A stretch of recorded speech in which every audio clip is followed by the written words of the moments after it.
নমস্কার, আমি তরুণ ঘোষ। শেষ পর্যন্ত মোহাম্মদ ইউনূস তিনি বুঝেছেন তার বোধহয় আর গদিতে টিকে থাকা হলো না। এখন উনি নানান রকম ফন্দি করছেন, টাইম বাইং করছেন, কিন্তু টাইম বাইং এ যে কাজ হবে না সেটাও উনি খুব ভালো করে বুঝতে পেরে গেছেন। এখন বিষয় হচ্ছে যে মোহাম্মদ ইউনূস চাইছেন কি? মোহাম্মদ ইউনূস চাইছেন কোন রকমে আমি একটা এক্সিট রুট পাই। এখন দেশের যে সমস্ত উপদেষ্টা মন্ডলী আছে তারা এখন মোহাম্মদ ইউনূসকে নানান ভাবে কথা শোনাচ্ছে, তার বিভিন্ন রকমের প্রতিক্রিয়া, নিশ্চুপতা এবং মাঝে মাঝে খামখেয়ালি মন্তব্য করা, সবকিছু নিয়ে অসন্তুষ্ট হচ্ছেন যে সমস্ত উপদেষ্টারা আছে। এর আগে বলেছিলাম 3 জন উপদেষ্টা অফিসে আসছেন না, এখন আরো উপদেষ্টারা ঘর থেকে বার হওয়ায় ছেড়ে দিয়েছেন।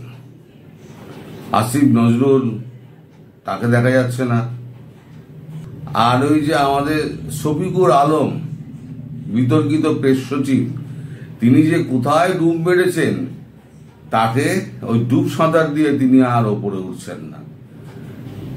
ওই শিক্ষা স্কুলে যে পড়েছিল, বিমান পড়েছিল, তারপরে সেখানে গিয়ে তারা ওখানে গিয়ে অবরুদ্ধ ছিলেন 9 ঘন্টা। আইন উপদেষ্টা 26 লক্ষ যিনি ঢপ মেরেছিলেন, 26 লক্ষ ভারতীয় কাজ করে, তিনি প্রথমে বড় বড় ভাষণ দিতেন জনতার সামনে একেবারে উদাত্ত কণ্ঠে, শেষে তাকে দেখা গেল একেবারে গড়াদের পেছন দিক দিয়ে মাইকে করে তিনি শান্ত হতে বলছেন। তিনি বলছেন যে আমরা আপনাদের সমস্ত তোমাদের মেনে নিচ্ছি, দাবি মেনে নিচ্ছি, সব দাবি সত্য, আমরা মেনে নিচ্ছি। তাও ছাত্রীরা ছাড়েনি, 9 ঘন্টা আটকে রেখে দিয়েছিল। 9 ঘন্টা আটকে রাখার পর হাজারে হাজারে পুলিশ, তারপরে সেনা, এরা গিয়ে তাদেরকে উদ্ধার করে নিয়ে আসেন। সেই যে তিনি ডুব মারলেন আর ভেসে ওঠেননি, শিক্ষা উপদেষ্টাও আসছেন না। আর আমি বললাম ওই যে ডুব সাঁতার বেড়েছেন আমাদের শফিকুর আলম, তাকেও কিন্তু আর বড় বাদ দিয়ে দেখা যাচ্ছে না। সে ঘরে বাইরে সে একেবারে গণশত্রুতে পরিণত হয়ে গিয়েছে।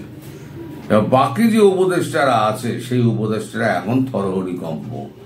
এই রেজওয়ানা ফেজওয়ানা যত ছিল না, সব বড় কথা বলতো, কার্পেট পেতে ওই করতে যেত, কি বলে, খাল পরিষ্কার দেখতে যেত, লাল গালিচা পাতা, সেখান থেকে হেঁটে গিয়ে খাল পরিষ্কার হচ্ছে। ওরকম খাল পরিষ্কার তো আমাদের এখানে রোজ হচ্ছে, কেউ তো যায় না। খাল পরিষ্কার হবে শুধু সরকারের কাজ, ওটা তো পূর্ত দপ্তর করে। সেখানে আবার লাল কার্পেট পেয়ে তারা গিয়েছিল। এখন সমস্ত লাল কার্পেট এখন কালো কার্পেট হয়ে গেছে, কেউ আর এখন বাইরে বেরোচ্ছেন না, সব এখন ঘরবন্দি। আর আমাদের প্রধান উপদেষ্টা তিনি তো পুরো হাইজ্যাক হয়ে গিয়েছেন, জামাতের হাতে তিনি হাইজ্যাক্ট, যাকে বলে হাইজ্যাক্ট। তিনি রাতে সোজা তাকে হাইজ্যাক করে নিয়ে যাওয়া হচ্ছে, সকালবেলা তাকে ছেড়ে দিয়ে যাওয়া হচ্ছে। এই অবস্থায় তিনি ঘোরতর প্যাঁচে পড়েছেন। ঘোরতর প্যাঁচ থেকে এখন কি করে বেরোবেন সেই বুদ্ধি খাটাচ্ছেন। এখন শেষ পর্যন্ত খলিলুর রহমান তিনি এখন রওনা হয়েছেন মার্কিন যুক্তরাষ্ট্রে। বলা হচ্ছে ট্রেড নিয়ে ডিল করা হবে। খোঁজ খবর নিয়ে দেখুন, আমি জানি, কিন্তু বিতর্কিত মন্তব্য আমি করব না, কারণ এমনি সেন্সিটিভ ইস্যু হয়ে রয়েছে। তিনি কোথায় আছেন আপনারা একটু খবর নিয়ে নিন, জানতে পেরে যাবেন। এখন কাগজগুলোকে তো চুপ করিয়ে রাখা হয়েছে, সব কাগজকে এখন বলা হচ্ছে যে আপনারা আমাদের সঙ্গে সমর্থন করছেন না কেন, এই সমস্ত লেখা হচ্ছে। চাঁদাবাজির গল্প লেখা হচ্ছে। কালকেই তো 5 জন ধরা পড়েছে চাঁদাবাজি করতে গিয়ে। এনসিপির লোকেরা চাঁদাবাজি করছে, এবার নিজেরা চাঁদা তুলছে, এবার বদনাম করছে বিএনপি যে করছে না তা নয়, বিএনপিও করছে চাঁদাবাজি, কিন্তু এনসিপি করছে কোটি কোটি টাকা। এই যে এত গাড়ি বহর, এই যে এত হোটেলে বড় বড় যে হোটেলে খানা পিনা করা, তাদের বিলাসবহুল জীবনযাপন, তাদের সমস্ত ব্র্যান্ডেড জামা কাপড়, আগে তো দুবেলা ভাত জুটতো না, নুন ভাত, এখন সেই টাকাগুলো আসছে কোত্থেকে? একটা হিসেব আছে। এই সব হিসেব কড়ায় গন্ডায় কিন্তু দিতে হবে। শেখ হাসিনা শুধু অপেক্ষা করছেন, ঠিক সময়ে একদম শুভ মুহূর্তে শেখ হাসিনা গিয়ে প্রধানমন্ত্রী হিসেবেই বসবেন ওখানে। তার আগে এখন পালাতে চাইছেন মোহাম্মদ ইউনূস। সম্প্রতি একটা খবর পাওয়া গেছে যে পাকিস্তানি একটা উড়োজাহাজকে এখানে স্ট্যান্ড বাই রাখা হয়েছে বাংলাদেশে। তার তুমি এখানে স্ট্যান্ড বাই থাকো, বাংলাদেশ থেকেও পাকিস্তান থেকেও বলে দেওয়া হয়েছে, এবং বাংলাদেশ সিভিল এভিয়েশন তারাও বলে দিয়েছে স্ট্যান্ড বাই রাখতে। কারণ তিনি আমাদের মোহাম্মদ ইউনূস সমস্ত রাষ্ট্রগুলোতে, ইন্টারন্যাশনাল খিলাড়ি তো, সমস্ত রাষ্ট্রগুলোতে তিনি করেছেন, মানে মেসেজ পাঠিয়েছিলেন তাকে যদি রাজনৈতিক আশ্রয় দেওয়া হয়। কিন্তু কোনো দেশই তাকে রাজনৈতিক আশ্রয় দিতে রাজি নয়, কারণ এমনি বিতর্কিত ব্যক্তি, তার উপরে একটা সন্ত্রাসবাদী রাষ্ট্র থেকে তিনি যে যাবেন, সেই সন্ত্রাসবাদী রাষ্ট্রের কোনো মুখ্য মানে কর্তাকে তারা জায়গা দিতে চাইছে না। এখন সব দেশ থেকে তো আস্তে আস্তে ভিসা তো বন্ধ করে দিচ্ছে, ভিসারও রাস্তা সমস্ত ছোট হয়ে আসছে।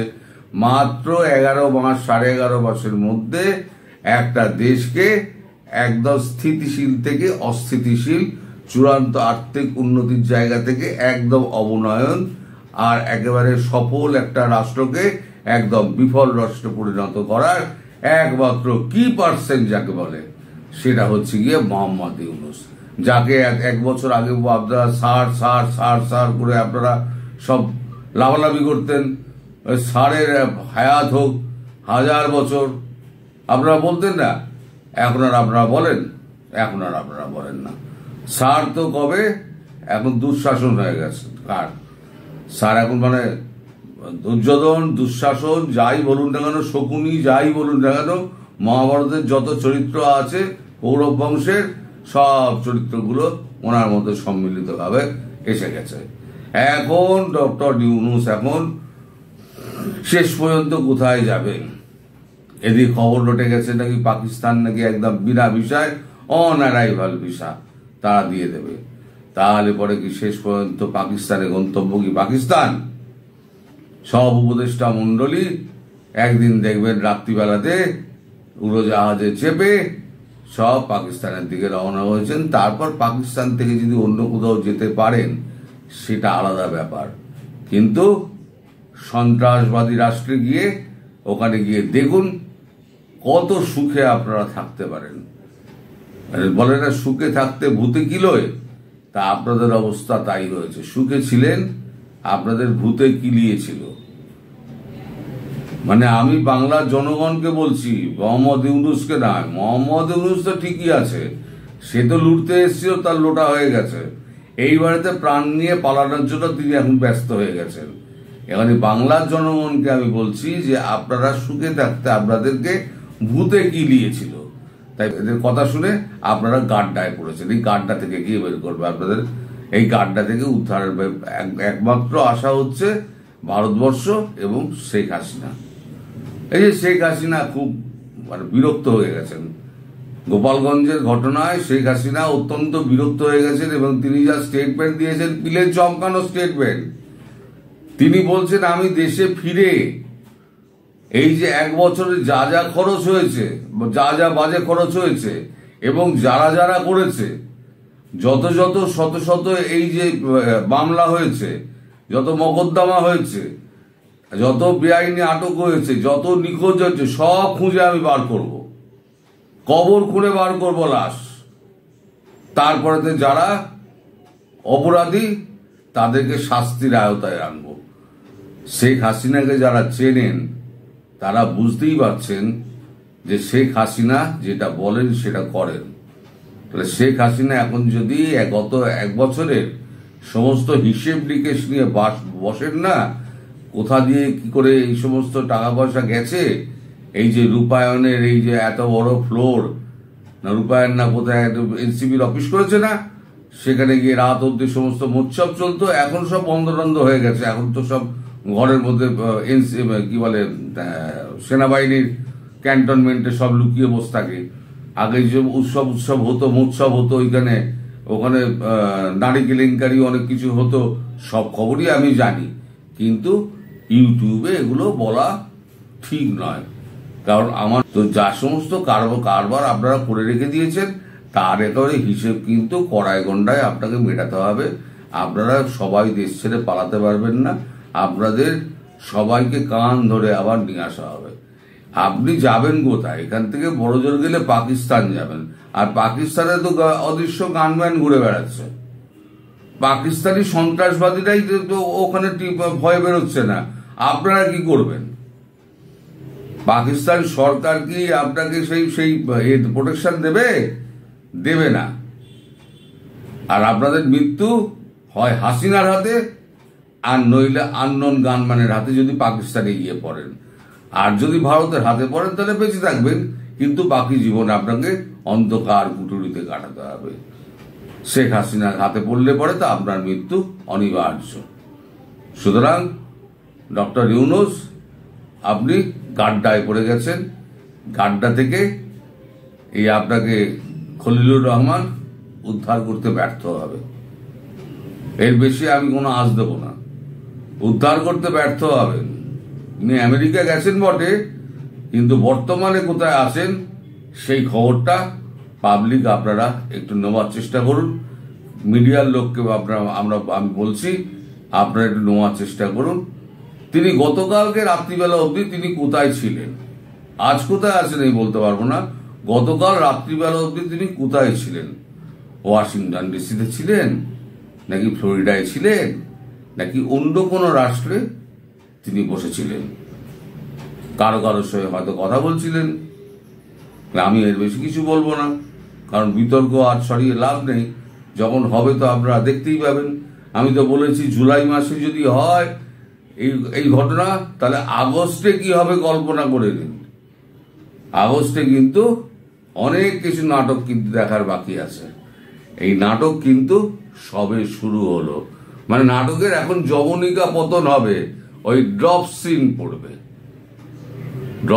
পড়বে খুব তাড়াতাড়ি। কত তাড়াতাড়ি সেটা ডেট আমি বলতে পারবো না, কারণ একবার ডেট বলে আমি ফেসে গেছি দর্শক, আর আমি ডেট বলবো না। কিন্তু যবনিকা পতন অনিবার্য। সবাই ভালো থাকবেন, সুস্থ থাকবেন, সাবধানে থাকবেন। নমস্কার।